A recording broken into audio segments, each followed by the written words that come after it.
Five musts when living with an autoimmune condition. Number 1, micronutrient-dense foods. Selenium, zinc, vitamin D, and polyunsaturated fats, all critical to keep your immune system in check and avoid flare-ups. Number 2, eat an anti-inflammatory diet. Less than 60 grams of sugar per day from all sources, and paying attention to the quality of oils you're using. Plus, avoiding dairy and gluten can really help people with autoimmune conditions.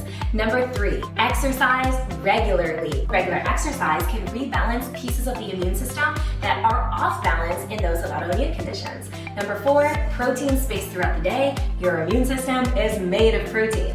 And number 5, at least 25 grams of fiber per day. Autoimmune conditions stem from poor gut health. Poor gut health stems from not enough fiber. I know it can be super overwhelming to try to check off all 5 of those boxes regularly.